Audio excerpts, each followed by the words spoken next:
otra frecuencia. El tema que nos tocamos el día de hoy es sobre la Orden del Temple. Os tengo que advertir que no os voy a dar una charla sobre historia, en principio porque no soy historiador y tengo mala memoria.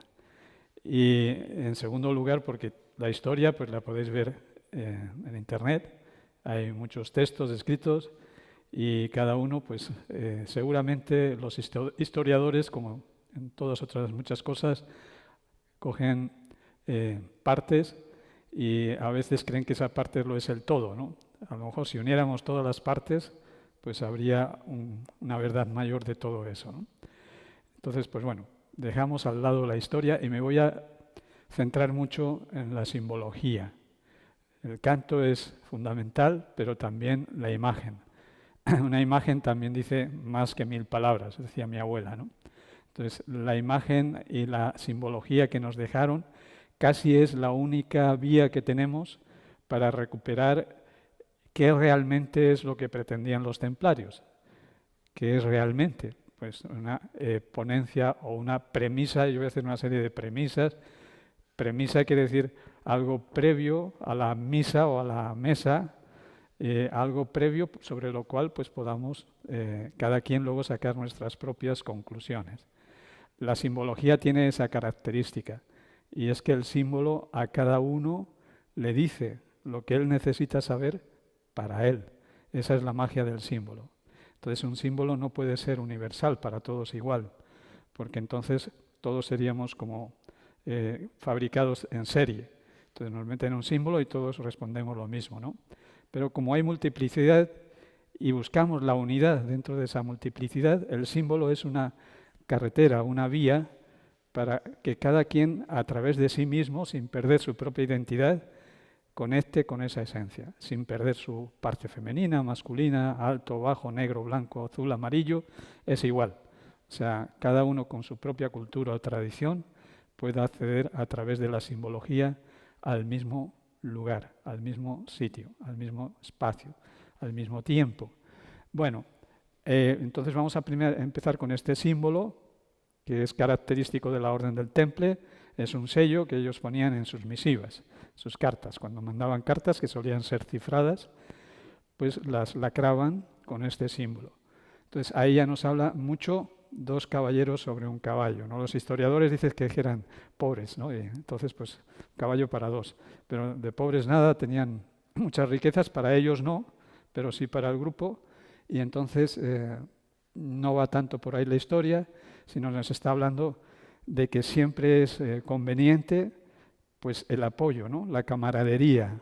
Camarada viene de cámara, o sea, miembro de la misma cámara, miembro del mismo espacio, el espacio común, y el compartir algo, ¿no? Entre dos. O sea, la vía de la realización de la unidad a través de la polaridad, a través de dos partes que se funden en una.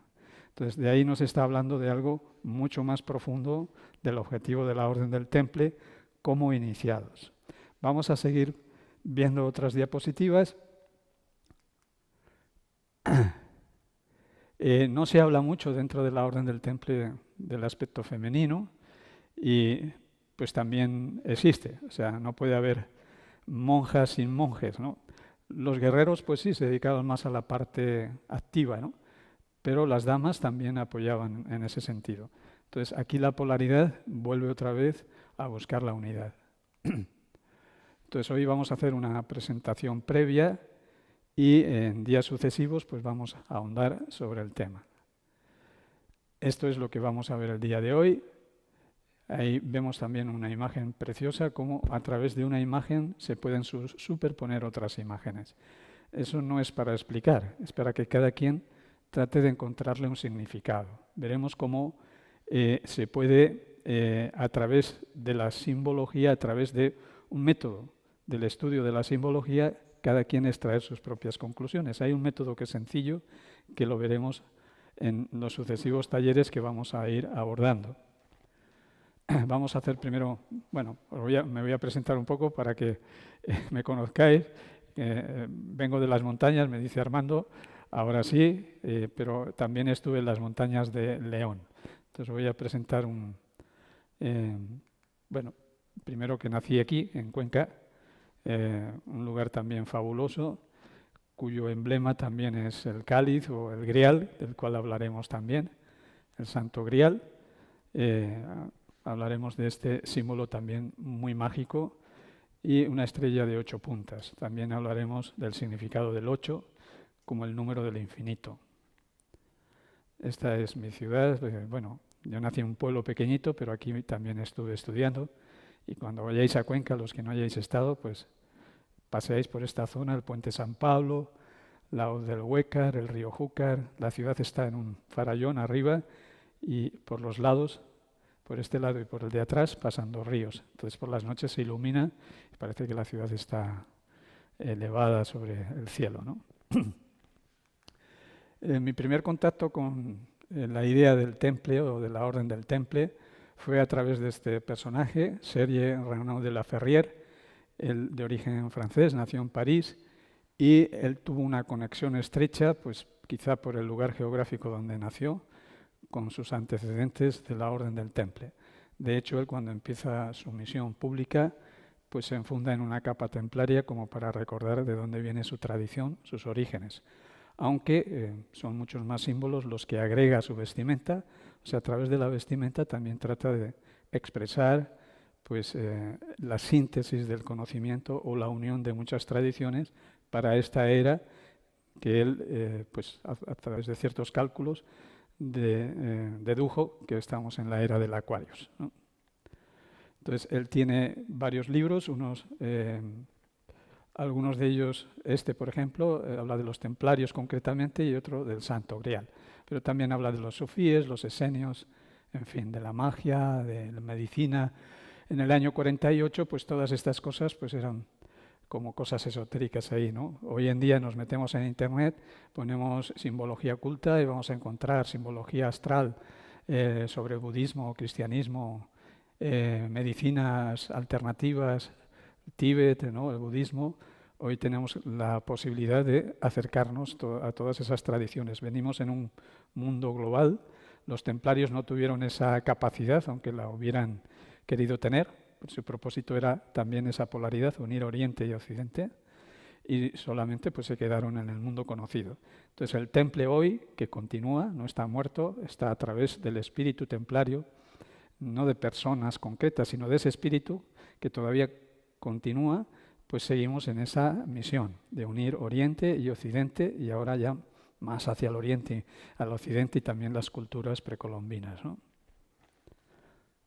Entonces este es mi primer contacto con la Orden del Temple. Hay un libro que también habla de él, que es el libro negro de la francmasonería, lo cual pues es también todo un debate, que si los templarios, los masones provienen de los templarios, en fin, son debates que están por ahí y es interesante que se siga debatiendo. Hay una relación estrecha entre el Camino de Santiago y la Orden del Temple. La mayoría de nosotros ya lo hemos oído o lo hemos leído en alguna ocasión. El Camino de Santiago es un camino que los templarios protegieron, igual que protegieron el camino a Jerusalén. Entonces, como aquí en la península ibérica, pues también había confrontaciones bélicas entre las dos religiones principalmente, ¿no? Pues aquí también se dedicaron a proteger a los peregrinos. Hay una denominación. Voy a tratar de hacer una distinción entre lo que es la religión y lo que es la iniciación. No es que sea una mejor u otra peor, o sea, son complementarias, pero sí cada una tiene su lugar. Hay que entender lo que cada quien aporta, ¿no? a esa búsqueda del ser humano. Igual que la mujer y el hombre, ¿no? No somos iguales, pero podemos aportarnos mutuamente para conseguir esos resultados. Entonces hay un camino al que llamamos Camino de Santiago, que está basado principalmente en el apóstol Santiago, aunque es muy discutible si el apóstol Santiago se encuentra en Santiago. No es muy... Bueno, puede ser que sí, puede ser que no, no vamos a entrar en discusión sobre el tema. El que así lo crea, para él es cierto, ¿no? Pero es un camino que lo hacen como penitentes, o sea, personas que están muy cargadas o irían a un psicólogo, ¿no? Antes pues los mandaban al Camino de Santiago, estaban cargados de culpas, de de una tensión intensa porque habían tenido pues, a malhechores o habían asesinado a alguien, y en vez de tenerlos en cárceles, que era muy costoso, pues alimentarlos, o los mataban o los metían en una cárcel, pues decían, vete al camino de Santiago y ahí se te redimen las culpas. Algunos no conseguían llegar porque entonces los caminos eran peligrosos, ¿no? Y entonces a la mitad del camino se quedaban, pero los que llegaban se consideraban que habían, bueno, se limpiaban de esa culpa, ¿no? Entonces ese es el camino que podemos llamar religioso, ¿no? El camino a Santiago. Pero hay un nombre que es antes del camino de Santiago. Antes de que existiera Santiago, este camino ya existía. Es el camino de Compostela. Y los nombres siempre son fundamentales, porque los nombres es la vibración que nosotros le ponemos a algo, ¿no? A un acontecimiento, a las cosas. Entonces, ir al alma de los nombres a veces nos descifra muchas cosas, ¿no? Entonces, Compostela se puede traducir como campo estelar o campo de las estrellas. Entonces, es la Vía Láctea que está en relación con ese camino. Y eso es precristiano. O sea, ya existían gente que hacían esas rutas. No les llamaban peregrinos, ¿no? Porque peregrino es el de Santiago, quiere decir peregrin es el que viene del inglés, es el que camina por el verde, ¿no? Y a los que peregrinaban a Santiago eran peregrinos, pero los que caminaban a Roma, pues eran romeros, ¿no? Ahora le llamamos romeros a los que van al Rocío y todo, ¿no? Pues ya hemos generalizado los nombres, ¿no?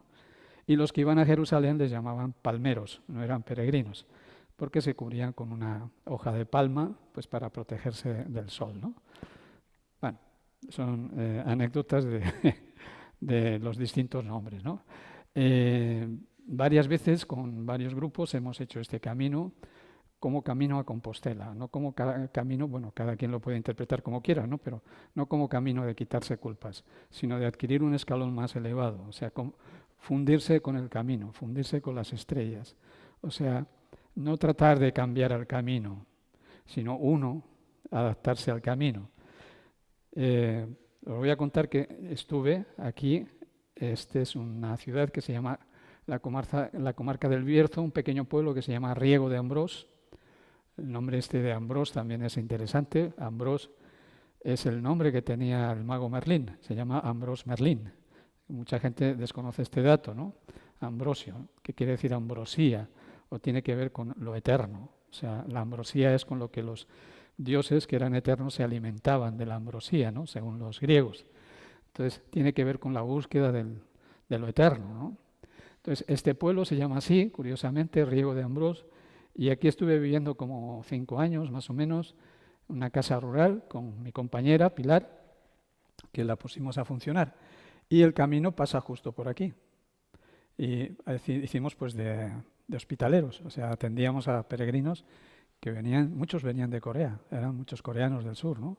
Y de japoneses, de Canadá, en fin, llegaba mucha gente de todas partes. Fue una experiencia muy bonita. Entonces atendíamos a los peregrinos, les dábamos de desayunar, de dormir, nos contaban sus historias y luego seguían. Y este peregrino que se ve aquí, simpático, pues está viniendo en esta dirección. El camino a Santiago va en esta otra, pero este está de regreso.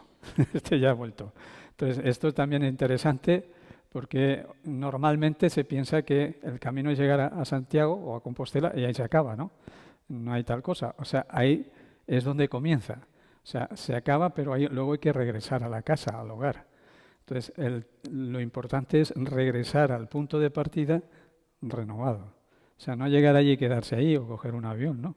Sino ir y luego volver y volver transformado, siendo otra persona. O sea, ese es el propósito, o sea, una transformación interior. Entonces, este ya viene con la vieira, o sea, con la concha que hay en la parte de arriba. Es normal que sea así. Ahora todos los peregrinos ya la compran, ¿no? Porque está a lo largo del camino y desde que empiezas ya te llevas tu concha, ¿no? Tu vieira. Y bueno, antiguamente solamente la vieira era el indicativo de que habías llegado no solamente a Compostela, sino a Finisterre, al fin de la tierra. O sea, ahí se acabó todo, ¿no? Y ahí cogían la concha y regresaban otra vez. Entonces, el que tenía la concha es porque ya estaba de regreso, ¿no? Había hecho el camino de ida y de vuelta. Mi compañera y yo, pues lo que hacíamos es, a veces salíamos al camino y acompañábamos a a los peregrinos y hacíamos un poquito, representábamos y lo vivíamos realmente, o sea, como hacían los antiguos templarios. Llegábamos a la parte alta del pueblo y les acompañábamos como un símbolo también de protección, ¿no? Que se sintieran seguros. Y luego ya de paso les ofrecíamos nuestra casa, ¿no? Que se quedaran allí. Había que pagar también la casa. Pero bueno, entonces pues fue una época muy bonita. Ese es un albergue de peregrinos municipal que está al lado de nuestra casa, ¿no? Y pues les hacía mucha ilusión a la gente, ¿no? Armando me decía que hubiera venido vestido otro día. Ahí ya está. Entonces, bueno, es algo así mítico, ¿no? Rememorar esos tiempos, ¿no? Enfundarse no solamente con una vestimenta, enfundarse en espíritu, ¿no? Y tratar de sentir eso. También en esta comarca del Bierzo, leonés, o sea, donde está la cordillera, los montes de León, el Bierzo es algo precioso, es un lugar, un cuenco muy fértil. Los romanos les pusieron el nombre, Bierzo quiere decir vergel, o sea, un lugar donde transita por ahí el río Sil, que es afluente del Miño, y pues una vega muy fértil, ¿no? Mucho cultivo y muy bien. Entonces ahí los templarios se aposentaron en este castillo que se llama el castillo de Ulver, que es en un risco, un nido de águilas ahí arriba, pues ahí estuvieron un tiempo, ¿no? Entonces ahí estuvimos también amablemente, pues la gente de estos lugares están encantados, igual que aquí, ¿no? Cuando ofrecemos algo, pues utilizar el espacio, ¿no? Los espacios son para que sean útiles. Entonces el ayuntamiento de aquí, de este pueblo, pues nos cedía este sitio para hacer ahí actividades, ¿no? Esgrima templaria, bastón, etcétera, algunas prácticas psicofísicas. O sea, el temple no solamente son teorías, o sea, también son artistas marciales. O sea, tenemos muy en consideración las artes marciales del Oriente, pero aquí tenemos también nuestras propias artes marciales. O sea, donde también tienen su propia filosofía de fondo. O sea, no es solamente luchar contra un enemigo externo, o sea, es luchar contra tus propias limitaciones. O sea, transformar tus limitaciones en oportunidades, ¿no? Ese es el propósito interior de esa polaridad de lo que al comienzo he hablado del temple. O sea, hay una misión externa y hay una misión interna. Hay algo que es hacia el público y hay algo que es para personas que ya quieren entrarle a una vía de realización. En todas las vías iniciáticas existe esto. O sea, siempre vamos a encontrar algo que es público y luego algo para los que quieren desarrollarse y pues pagar el tributo, diríamos, ¿no? Que tiene que ver con la disciplina. La autodisciplina, no una disciplina impuesta, sino que uno por propio beneficio pues hace las cosas, ¿no? Hay varias encomiendas por donde pasamos, todas sitio precioso. Os voy a animar a hacer el camino, los que no lo hayáis hecho. Seguimos organizando, cuando pase la pandemia, pues seguiremos organizando esto. Este es el castillo de Ponferrada, aquí está una tremenda basílica ahí, la de Astorga, en fin. Y no dejéis de ver, sobre todo, esta zona de aquí, el monasterio de Samos. Esto está como a 120 kilómetros todavía antes de llegar a Santiago. Monasterio de Samos, que todavía ahí existen monjes benedictinos, los monjes negros. Entonces, es algo precioso. La misión que hemos tenido, pues bueno, también hay una misión exterior, ¿no? Hacer senderismo, caminar, darse baños de bosque, como uno dice ahora, ¿no? Cuando estamos en las ciudades nos quedamos ahí arrugados como pasas y cuando llegamos a la naturaleza, pues nos volvemos a estirar otra vez. Y bueno, pues lo que os expliqué antes ha sido el cometido que hemos realizado en estos peregrinajes, que están muy en relación con esto, de lo que también hablaremos más adelante. Las ocas, los cisnes, los patos, los gansos, o sea, los ánsares, toda la familia de las palmípedas. En el yoga todavía pues tenemos nosotros un nombre que le llamamos hamsa, que quiere decir cisne, y de ahí viene la palabra ganso. Tenemos muchas palabras indoeuropeas que las utilizamos sin saber que vienen o tienen relación con el sánscrito, ¿no? Entonces una de ellas es esta, ganso, viene de Hamsa, que quiere decir cisne. Bueno, esta es otra panorámica del castillo de Ponferrada, y ahí pues hay varias vertientes dentro de la Orden del Temple, como en todas las cosas, ¿no? Entonces, hay una de estas vertientes. Cuando estuvimos ahí, pues nos ligamos con grupos que se visten de templarios, como ahí veis, y hacen sus festejos, ¿no? Entonces, por ejemplo, es una noche templaria que se ha convertido en algo turístico, pero que al mismo tiempo depende cómo cada uno lo viva. O sea, volviendo al simbolismo del Camino de Santiago, se puede vivir como Santiago o como Compostela.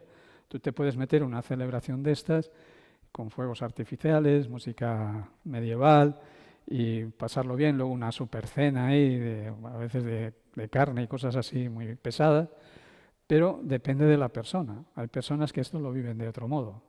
No depende del acto, sino cómo uno viva el acto. Entonces, tú puedes estar metido ahí y tratar de vivirlo con intensidad y funciona. O sea, es la interpretación que le da cada uno, ¿no? Entonces, la representación que están haciendo aquí hay un arca, ¿verdad?, que es el arca de la alianza, con 2 ángeles ahí, y detrás, ahí metido en una hornacina luminosa, pues va el Santo Grial. Entonces, ellos están representando que estos personajes, por ahí estaba yo también, pues están metiendo el arca de la alianza, el castillo de Ponferrada y el Santo Grial. Los salvaguardan, ¿no? O sea, están salvaguardando pues, esos 2 objetos o reliquias, las grandes reliquias de la cristiandad y del pueblo hebreo, ¿no? Lo de las reliquias, pues en la Edad Media era el gran negocio. O sea, si una iglesia tenía reliquias, esa iglesia era próspera, ¿no? Entonces es como ahora los hoteles de 5 estrellas, de 4 estrellas, de 3, entonces dependiendo de las reliquias, ¿no? Bueno, entonces en el interior de este castillo lo han remodelado y hay una biblioteca donde están tratando de recoger pues todos los libros que se editaron y los que se editen sobre la Orden del Temple. Entonces están haciendo una recopilación muy buena. Y aparte hay una cantidad tremenda de facsímiles, los vemos ahí, son pergaminos. El pergamino es donde se escribía en la Edad Media. Lamentablemente era la piel de las ovejas, o sea, tenían que matar un montón de ovejas para escribir un libro, ¿no? Pero bueno, luego se las comían igualmente, por lo menos utilizaban la piel, ¿no? Entonces hay cantidad de facsímiles que pues una persona que tiene pues esa vocación de hacer de este lugar algo importante, pues lo ha donado, ¿no?, a este castillo. Entonces uno puede ir ahí a ver pues libros de horas, libros muy antiguos, facsímiles, copias, ¿no?, pero como si fueran reales. Realmente esta zona es bastante mágica. Aquí hay un símbolo interesante que no se ve aquí, pero lo he puesto ahí. En la parte del castillo existe esta Tao que está grabada en piedra. Vamos a ver el significado de la Tao templaria. Templario, Tao, temple. Lo iremos viendo más adelante porque tiene todo un significado interesantísimo. Aquí igualmente pues la Tao la han dibujado con vegetal, ¿no?, con flores, ¿no?, flores rojas y blancas. Allí tenemos, fijaros en esto, ¿verdad? Os decía que la Tao, fijaros, la Tao está aquí. Entonces hay una parte superior oscura que ha desaparecido. Entonces ahí vamos a verlo aquí. ¿Qué está pasando ahí? ¿Os habéis fijado? Le quitamos la parte alta y aparece la Tao. Aquí se ve mucho mejor y es la que está aquí. Bueno, hay muchas interpretaciones de esto. La cruz del temple es completa, es así, ¿verdad?, que es la cruz paté. Volvemos otra vez a los patos, las ocas. O sea, la paté porque es como 4 huellas de 4 patos. ¿Ves? La huella que va dejando el pato, las ocas, cuando van caminando, por eso se llama cruz paté.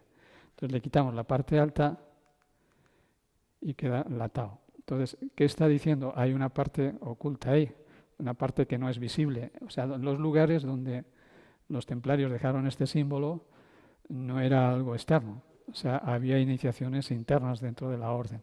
Los lugares telúricos o mágicos, ¿no? Lugares de poder, de energía de la tierra, ¿no? Ellos buscaban principalmente eso, porque iban a sitios a veces que no tenían ninguna estrategia militar ni nada, ¿no? Como la zona de Teruel, que ahí no había nada, ¿no? Entonces hacían encomiendas en sitios que decías, bueno, ¿y para qué se vinieron aquí? Como en el castillo de Ponferrada, o sea, cuando llegaron ahí ya no había nada que defender, porque los musulmanes ya se habían ido hacia el sur de la península y entonces eligieron este sitio. ¿El por qué? Pues lo seguiremos tratando de indagar. A ver.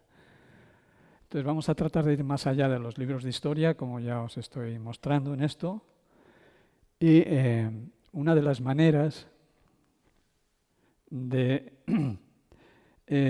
conectarse con esa orden del Temple es como, por ejemplo, hizo el maestre Serge Renaud de la Ferrière. Pues este dibujo que está haciendo, él también era pintor, es de Jacques de Molay. Entonces es el último maestre de la Orden del Temple, el número 22, donde lo quemaron en la hoguera, ¿no? por la historia que ya conocéis, y él lo está dibujando. O sea, a mí me recuerda esto como los budistas cuando hacen un mandala. O sea, lo importante no es que quede bello, hermoso y para aplaudir, ¿no? Y lo importante no es la finalización, o sea, es el discurrir. Cuando se está haciendo el mandala, entonces el objeto externo y el que lo ejecuta se funden y hay una transmisión de algo ahí, ¿no? Entonces el maestre de la Ferrière dibuja a Jacques Molay con un símbolo de extracción, o sea, de almas, ya no de cuerpos, ¿no? Es un cuerpo lo que está dibujando, pero en el dibujo hay un alma. Entonces es una práctica muy bonita hacer, ¿no? Cuando nosotros dibujamos a alguien, por ejemplo, pues yo una vez tenía una novia y la esculpí, ¿no? en arcilla, ¿no? Entonces eso como te conectas, ¿no? O sea, tocas el alma de esa persona, ¿no? Sin necesidad de estar ahí o de estar hablando. Y así con muchas otras cosas. Bien, entonces estaba haciendo dos distinciones entre lo que es el pensamiento más de corte religioso y pensamiento iniciático. Y como decía, se complementan. Entonces, el pensamiento religioso casi siempre está basado en un líder, en un jefe supremo, que es más o menos indiscutible, ¿no? Es la cabeza de todo lo demás, ¿no? Y también está basado pues, en ese aniquilar el ego, pero al final lo que sobresale mucho es el egocentrismo, o sea, el jerarca, ¿no? El que quiere progresar, quiere avanzar, y es el abad del monasterio, o es el papa, entonces es siempre la autoridad, ¿no? La lucha por la autoridad. Y del pensamiento iniciático está muy en relación con los tiempos que estamos viviendo. Cuando estamos hablando de las redes y cómo las redes se conectan entre sí a través de nodos y se conectan entre sí, así funciona nuestra tecnología actual, ¿no? Pero así también funciona nuestro cerebro. O sea, nuestro cerebro está constituido por nodos que se conectan a través de distintas redes y no hay un centro, no hay una cabeza. O sea, es el pancentrismo. O sea, pan quiere decir todo. Cada uno de los nodos es un centro en sí mismo. Esto es algo interesante, ¿no? Cada uno de nosotros somos un centro en sí mismo. Cada sol, cada estrella, cada planeta es un centro en sí mismo. No hay un centro, ¿no? A veces hablan del Big Bang, ¿no? Que hay un centro de donde surgió todo. Pero al mismo tiempo el universo se dice que es esférico, ¿no? Es curvo. Entonces no hay un centro. Si hay un centro es donde hay un centro de conciencia. O sea, donde hay una conciencia que se da cuenta de lo que está sucediendo y crea un centro de identidad, y en torno a ese centro surgen todos los acontecimientos, ese es un centro. Pero no es un único centro. O sea, cada uno que se da cuenta de eso es un centro en sí mismo. O sea, el objetivo que realmente tenemos como individuos es ser un centro del universo.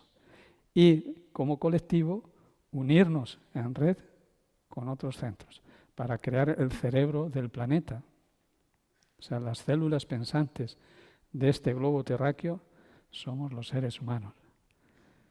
Entonces, dependiendo cómo pensemos nosotros, el planeta estará sano o se enferma. Entonces, es una gran responsabilidad que tenemos cada uno de nosotros. Aquí hay unos ejemplos que nos pueden dar a entender cosas que a veces es difícil de entender, ¿no? Aunque ahora los físicos cuánticos y todo eso lo interpretan con fórmulas, pero, por ejemplo, vamos a ver cómo el tiempo y el espacio pues son esa relatividad tiempo-espacial.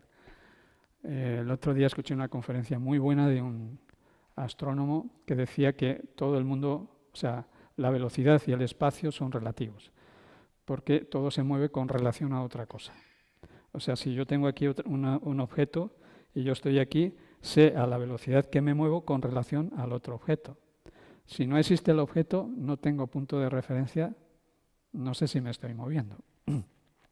Entonces, todo el movimiento de los planetas, de todo, es relativo. Y el tiempo también lo es.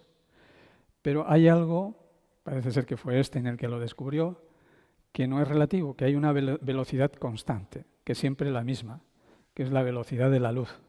Y eso ya se sale de los parámetros físicos tradicionales. Porque, o sea, si la velocidad de la luz, por ejemplo, yo estoy aquí y la velocidad de la luz está aquí y está circulando a 360.000, 300 y pico mil kilómetros por hora, si yo me desplazo a la velocidad del sonido, por ejemplo, aunque la velocidad de la luz y mi propia velocidad no están en relación una con otra. O sea, la velocidad de la luz seguirá siendo la misma. Eso ya es muy raro. Va a seguir teniendo la misma velocidad, aunque yo me mueva a una velocidad grande en la misma dirección. Entonces eso es raro, ¿no? Pero nos hace pensar que es realmente la luz. La luz, ¿qué es la luz, no? Porque la luz, siempre en todas nuestras tradiciones y culturas, el fuego eterno, el fuego lo hemos equiparado con algo que es más allá de lo físico. Se alimenta de lo físico, porque no puede haber fuego si no hay madera, y la madera está compuesta de los 4 elementos, tierra, agua, aire, y ya el fuego que sale de la madera, ¿no? Pero, sin embargo, el fuego es algo muy diferente. Y de hecho, ¿cuántos de nosotros? Yo lo hago muy seguido. En mi casa tengo una pequeña estufa y me puedo pasar las horas ahí mirando el fuego, ¿no? Porque el fuego nos conecta con algo ancestral, algo que nos hace hogar. No solamente hogar externo, como también hogar interno, como una seguridad que nos da, ¿no? Entonces, la luz, el fuego, como que responde a otra dimensión, que va más allá del tiempo y del espacio. Entonces, el tiempo, decíamos que es relativo. Imaginaros aquí, os voy a poner un ejemplo, ¿no? El globo terráqueo, no me gusta decir el planeta, eso es anacrónico. Ya sabemos, aunque algunos dicen que todavía que la Tierra es plana, pero ya sabemos que no. Entonces, llamar planeta a algo que no es plano, pues no. Entonces, yo me gusta llamarlo redondeta, en plan más simpático, o un globo terráqueo, ¿no? O esfera. Entonces, imaginamos que estamos aquí en España y otro amigo está por aquí, por Estados Unidos, ¿no? Y los dos se comunican por WhatsApp, Internet, y este dice, mira, son las 12 del mediodía, y este dice, no, pues son las 6 de la mañana, ¿no? Y si no supiéramos lo que sabemos, pues estos se podrían enzarzar en una discusión, ¿no? ¿Y quién tendría razón? Pues los dos, ¿no? Los dos tienen razón. Ahora hay otro que está por ahí, un observador que está desde la Luna y los ve a los dos. Y están en esa discusión y les dice, mira, ni son las 12 del mediodía ni las 6 de la mañana. Y este desde aquí ya le rompe todos sus esquemas cuando les dice, todas las horas son al mismo tiempo. Todas las horas son al mismo tiempo. O sea, los usos horarios en un sistema esférico, ahora mismo, aquí tenemos las 8, ¿no? Pero en distintos lugares son las 7, las 6, las 5. Todas las horas son al mismo tiempo. Eso nos rompe mucho esquema rígido, ¿no? Sobre el tiempo y también sobre el espacio. Todo espacio es continente y es contenido. Y un ejemplo muy bonito es este de las muñecas rusas, ¿no? que algunos a lo mejor las tenéis en casa. A mi compañera le gustan mucho y las tiene ahí, donde una muñequita va dentro de otra y así, ¿no? Hacia lo grande o hacia lo pequeño. Entonces, así es la configuración del universo. O sea, son esferas conteniendo a otras y a otras y a otras, así hacia el infinito. Entonces, ahí nos va rompiendo mucho pensamiento lineal, ¿no?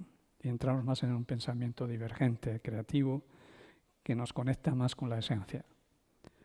Nos hace salir del mundo lineal, ¿no?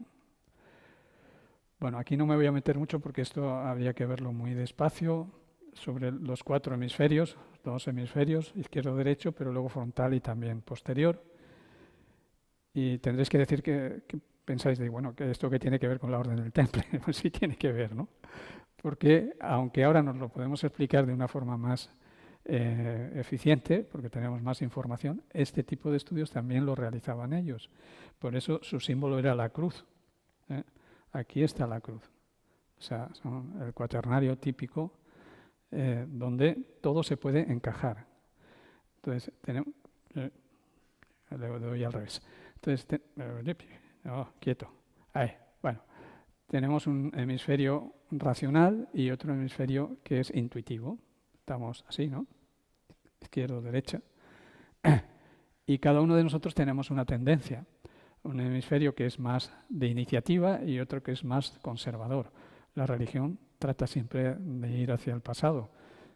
Y cuando nos vamos a estudiar a la orden del temple, pues podríamos decir, bueno, vamos hacia atrás, pero lo estamos haciendo con un propósito de iniciativa por el momento presente.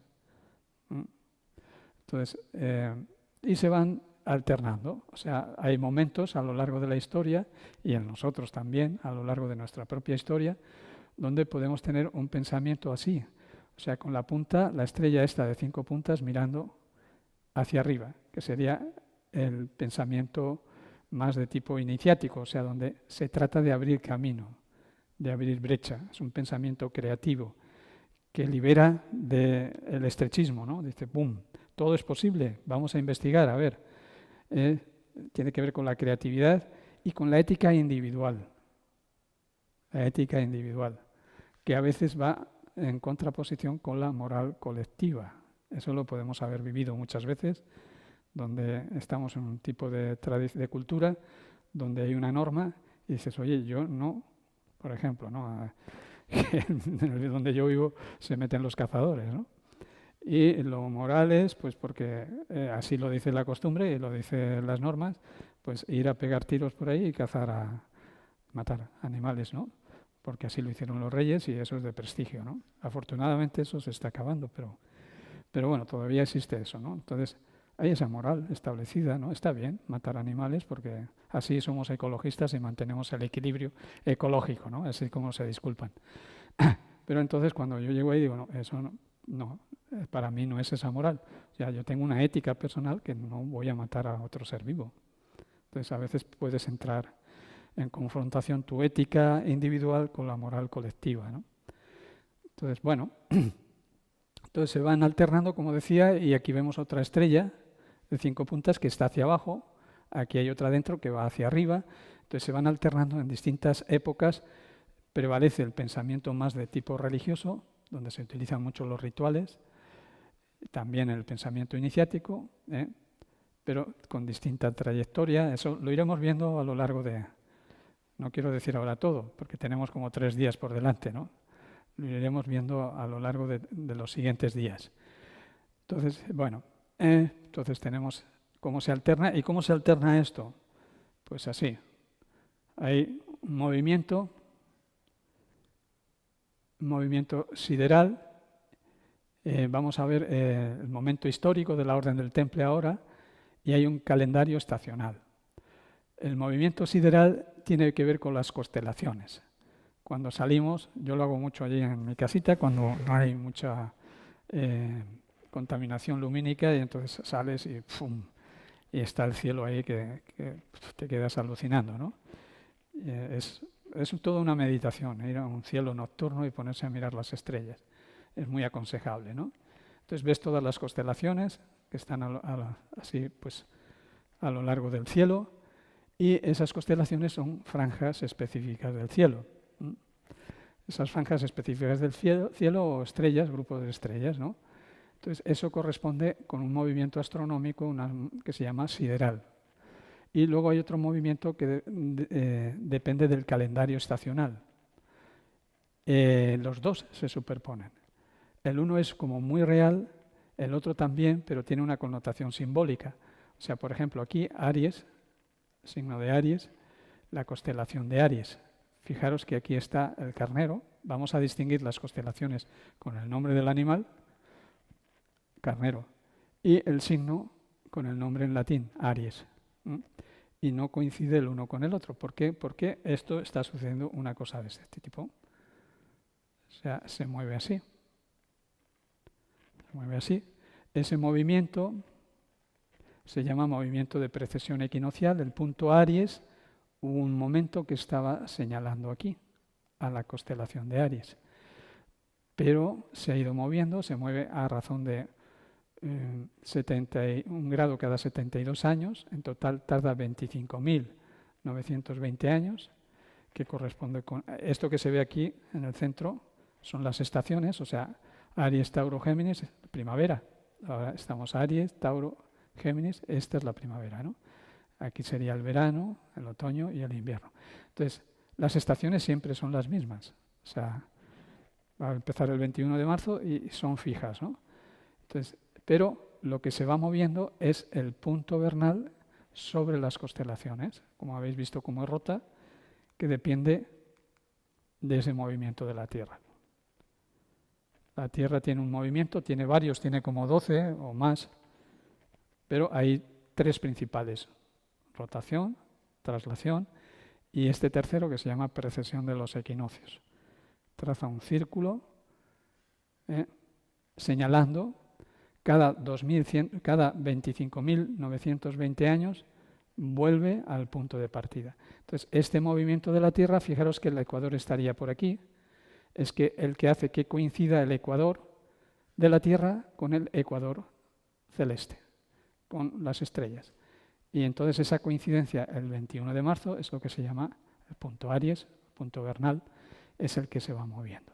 Bueno, esto habría que verlo como un poquito más lentamente. Lo que nos interesa saber es que cada 2160 años, lo multiplicáis por 12 signos, os va a dar los 25.920, o sea, son como 12 estaciones, 12 signos, y cada 2000, no es exacto el número, puede variar dependiendo de la constelación, cambia de una constelación a otra.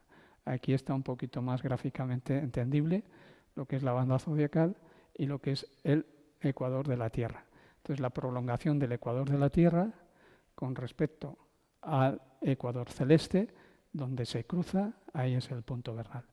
Si no lo llegáis a entender muy bien, porque requeriría a lo mejor más tiempo, pues hay explicaciones muy bonitas por ahí también en Internet.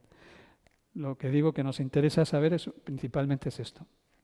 Entonces, que hemos ido pasando de la constelación de Piscis a la constelación de Acuarios. O sea, quiere decir que en este momento, que la Tierra la situaríamos aquí en el centro, el 21 de marzo, si miramos hacia el Sol, se va a proyectar sobre la constelación de Acuarios. Por eso decimos que estamos en la era del Acuario. Y anterior a esa era, pues teníamos la era de Piscis. ¿Qué quiere decir esto? Pues que dependiendo de cada era es como cada estación. O sea, cada era tiene unas características e influyen principalmente en el colectivo humano, ya sea de América, de Europa o de donde sea. O sea, toda la Tierra está sumida en una misma influencia. Entonces hay 4 grandes eras, que es esa gran cruz cósmica, volvemos otra vez a la cruz templaria, que corresponde con los 4 signos fijos del zodiaco: Tauro, Escorpio, Leo y Acuarios. Es cuando son las cúspide de las estaciones. O sea, aquí la cúspide de la primavera, aquí del otoño, aquí del verano y aquí del invierno, ¿no? Y está en relación con los 4 elementos de la naturaleza: tierra, agua, aire aire aquí y fuego aquí. Entonces, estuvimos en la era de Tauro hace unos 6.400 años y lo que prevaleció en esta era es la voluntad, el secreto, la fuerza del trabajo y el eje referencial es Egipto. El toro, el Tauro. Si nos vamos a Egipto vamos a ver muchas representaciones del toro con una media luna arriba. Si nos vamos a la India, pues tenemos las vacas sagradas y todo eso. Entonces está hablando de hace 6.400 años, donde los seres humanos desarrollamos la fuerza del trabajo, que tiene que ver con Tauro, y Escorpio, que tiene que ver con el silencio, con lo oculto, ¿no? En la constelación de Aries, eso ya fue 4.200 años después, es la época ariana, Ariete, regida por Marte, la época de los guerreros, sobre todo, donde lo que desarrollamos como humanidad fue el valor y la lealtad, que es lo máximo de los guerreros, de los militares, el valor y la lealtad. Hay pruebas iniciáticas que van en este sentido. Se siguen haciendo todavía, yo creo, en algunas tribus ancestrales, donde se les somete a los jóvenes para que demuestren su valor y la lealtad al clan, ¿no? Esto fue necesario en una época para la supervivencia de los clanes. Entonces, y su parte contraria, o sea, su parte contraria de Aries es Libra, el equilibrio, y tiene que ver con la belleza de Libra. Y aquí tenemos a Grecia como referencia, donde el valor y la lealtad de los guerreros y al mismo tiempo pues la belleza en sus construcciones, ¿no?, que nos han dejado por ahí. Es precioso entender todo esto, ¿no?, cómo se desarrollan las cosas. Y ya por fin estamos en Piscis. Vamos a ponerle aquí el puntito. Ese es el Sol, como ha ido progresando, ¿no?, a lo largo de las distintas eras, que es donde se desarrolló en la mitad de la era de Piscis, en el año 1000 y pico, se desarrolló la Orden del Temple. Entonces, el ambiente donde el Temple se desarrolla es en la era pisciana, que empezó hace 2000 años, donde principalmente el eje referencial es Europa y es la fe y el ascetismo, Piscis, el enclaustramiento, ¿no?, el eremita, ¿no?, la fe como máxima propuesta, ¿no?, para esos 2000 años. Es el pensamiento religioso y el minucioso. O sea, este es el pensamiento religioso de Piscis y este es el pensamiento minucioso de Virgo. Es que seáis Virgos, pues tiene que ver con ser virguero, ¿no? Se dice forma coloquial, es que te fijas mucho en el detalle, ¿no? Ese es un virguero, ¿no?, detallista, ¿no?, Virgo. Entonces aquí tenemos lo que sería los 2000 años donde hemos vivido, donde nos hemos desarrollado, que por supuesto pues tiene muchas más connotaciones, ¿no? La fe a veces ha dado lugar al fanatismo también. Todo tiene su contraparte. Eso lo vamos a concretar más. Y por fin pues estamos en la era de Acuarios, que está por construirse. O sea, hay un ambiente determinado que es propicio, tiene que ver con la ciencia y la consciencia. Ciencia y consciencia. La ciencia ya la vemos, ahora nos falta desarrollar la consciencia para manejar la ciencia de modo que no nos autodestruyamos, o sea, que nos sirva para progresar, ¿no? Ahora podemos tener más tiempo a través de la ciencia, no para dilapidarlo en actitudes enfermizas, ¿no?, en cosas que nos dañan la salud, sino para emplearlo en el desarrollo de nuestra consciencia. Entonces, el pensamiento científico y el pensamiento creativo. Y la propuesta, aunque parece que todavía esté un poco lejos de este mundo por construirse, es el nuevo mundo, es América. Pero no tanto América del Norte, porque América del Norte es una reproducción de Europa, sino América, Centro y Sudamérica. América del Sur, Perú, principalmente México, toda esa zona. Entonces ahí es donde la era de Acuarios pues se supone que va a prosperar mejor en el nuevo mundo. Tenemos un contraste que lo podemos muy bien constatar, o sea, de era de Acuarios y de Piscis. Era de Acuarios es el saber. Piscis tiene que ver con el creer, ¿no?, O aquí Piscis el temor, Aquarius el criterio. Piscis el misterio y Aquarius la verdad. En fin, lo podéis vosotros mismos constatar. Por dónde hemos venido, de dónde venimos y hacia dónde nos dirigimos. La uniformidad de Piscis y la pluralidad de Aquarius, ¿no? Todo hay que hacerlo con esfuerzo, la letra con sangre entra y esas cosas que nos dijeron. Y ahora la educación no va por ahí. La educación tiene que ser recreativa. O sea, que se aprenda a través de pasarlo bien, no de sufrir, ¿no? El fanatismo, la tolerancia, el piadoso, el estudioso, los líderes, el trabajo en equipo, en fin. Podríamos alargar la lista mucho más, ¿no?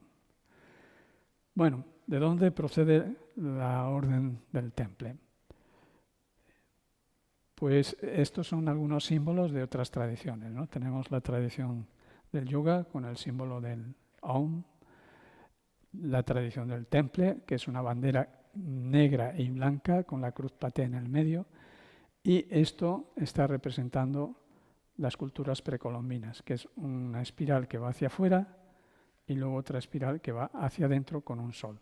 Se llama el sol huasteco, es una de las tradiciones de América, en México. Y tenemos ahí, qué bonito queda esto ahí, cuando lo hice dije, ¡uy! Cuadra la cruz del Temple con el símbolo del yin y del yang, el Tao, ¿no? Como ahí, me ha gustado eso. Bueno, entonces estamos hablando de una serie de tradiciones que están sustentadas en la búsqueda de lo sagrado. ¿Qué es lo sagrado, no? Cuando hablamos de lo sagrado, pues nos podemos ir a cosas conocidas, ¿no? De religión o cosas así, ¿no? Pero lo sagrado es lo sacro, o sea, lo secreto o lo desconocido de nosotros mismos. O sea, nosotros tenemos que descifrar nuestro propio misterio.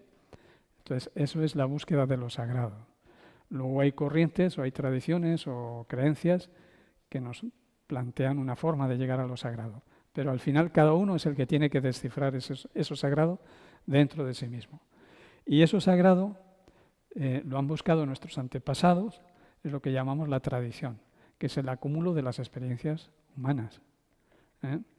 Nuestros antepasados ya probaron muchas cosas y no es necesario que nosotros cometamos los mismos errores.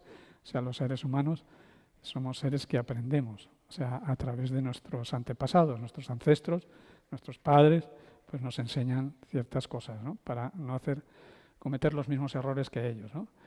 Y luego está lo iniciático, que es la iniciativa para mejorar la iniciación, la tradición. O sea, mejorar la tradición, o sea, hacer más accesible la forma de llegar a nuestro propio misterio, descifrar nuestro propio misterio, que puede ser que nunca lo descifremos. O sea, lo sagrado a lo mejor es eterno y lo que es eterno nunca se acaba de descifrar. Y aquí tenemos, por ejemplo, el monte Kailas, que corresponde a las tradiciones de Oriente. Es un monte, ya explicaremos sobre las peregrinaciones más adelante, un poquito de esas peregrinaciones que se hacen al monte Kailas y otras que se han abierto recientemente a Machu Picchu, que se hacen cada 12 años. Lo veremos más adelante eso. Bueno, voy a tener que acortar, que estamos sobre el tiempo. Entonces simplemente pues decir sobre la procedencia. Bueno, esto lo voy a dejar porque si no me voy a pasar del tiempo. Entonces lo dejamos para el siguiente día sobre los pueblos celtas, los druidas y la relación que tienen con la Orden del Temple. Eso lo vamos a ver más adelante.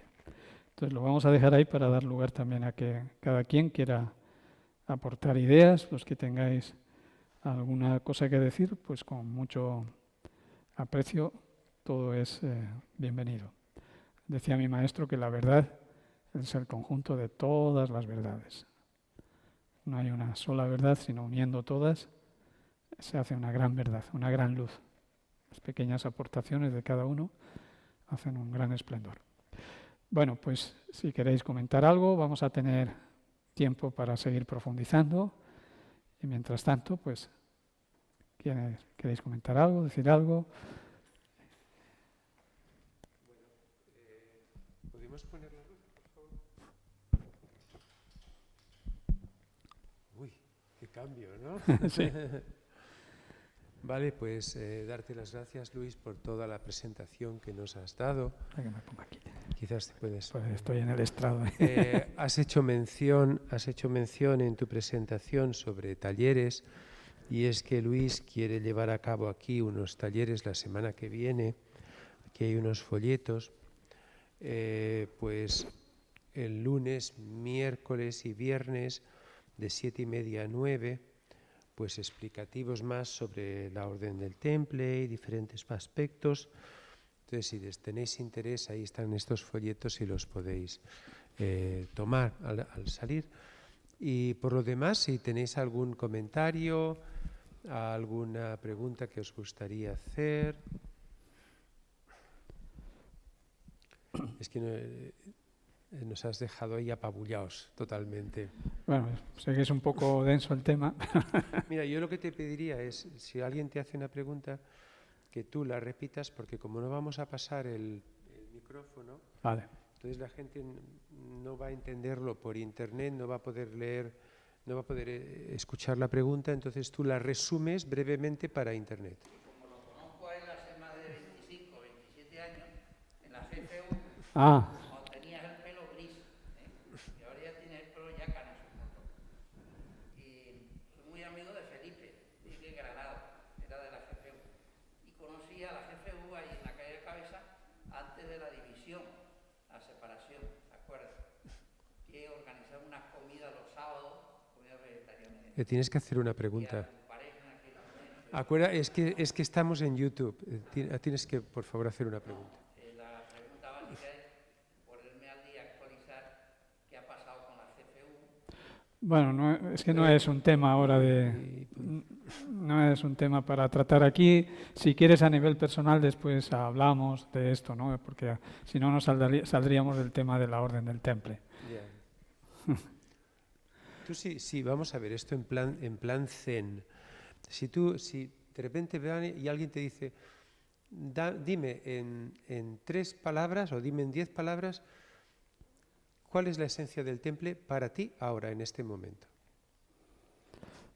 Bueno, Para ti, en este momento, no hace 800 años, sino yeah. para ti ahora. ¿Qué te ha dado? ¿Qué te ha aportado? Pues el temple, la misma palabra lo dice, templanza.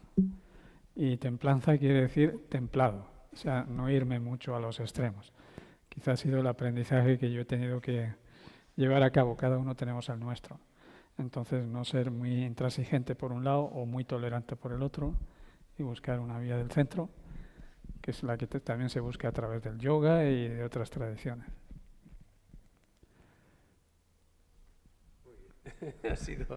Ha sido breve.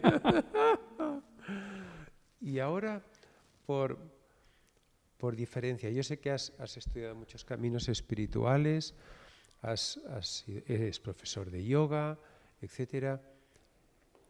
¿Qué piensas tú que la tradición templaria aporta como novedoso o como algo más a todas las distintas tradiciones que ya existen? Bueno, realmente novedoso en esto no hay nada. O sea, siempre es la misma búsqueda. Lo que cambia es la forma de buscar. Entonces ahora no vamos a repetir lo mismo que hicieron los templarios en su época. Aunque habría que ver que templario, cuando hablamos de templario, hablamos de una gama amplia de personas. O sea, cuando hablamos de una organización, pensamos que todas las personas que están en esa organización son iguales. Y no es así. O sea, cada uno tiene su criterio, tiene su búsqueda y no depende del grupo. O sea, la iniciativa o la iniciación es individual, aunque luego nos apoyamos como grupo.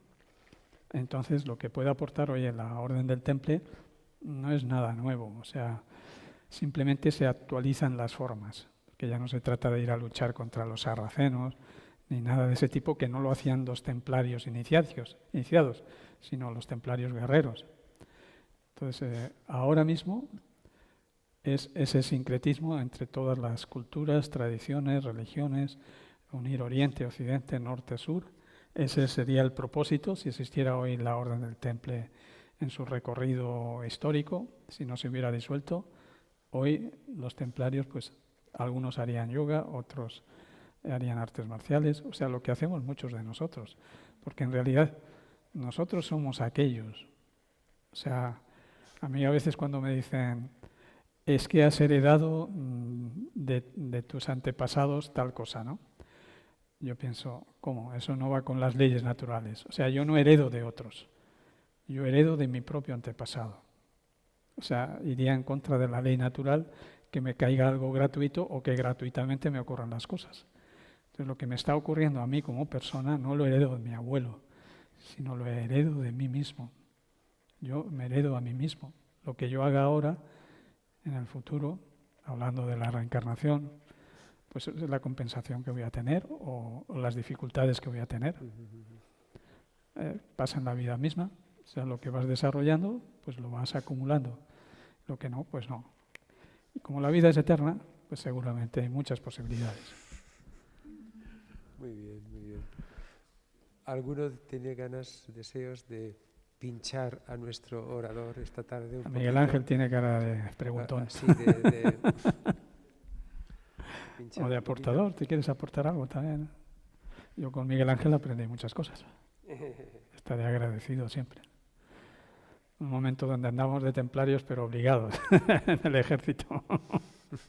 De templarios tenía poco aquello. Aquellos eran templarios, pero de templarse. Bueno, pues nada, si no tenéis más comentarios, pues nada, darte las gracias, Luis, por la presentación que has hecho. Cada uno que escoja aquello que le pueda servir para su espiritualidad. Y nada, deciros que tenéis estos folletos aquí y también que dentro de 2 semanas tendremos el taller de espiritualidad de nuevo, dedicado en esta ocasión a refugiados y a acogida, etcétera, y lo va a dar una persona que trabaja en ese campo. Entonces será una alegría teneros a todos aquí con nosotros. Gracias a todos, gracias por esta tarde y gracias, Luis. A ti, Armando, muchas gracias, Espacio Ronda. No,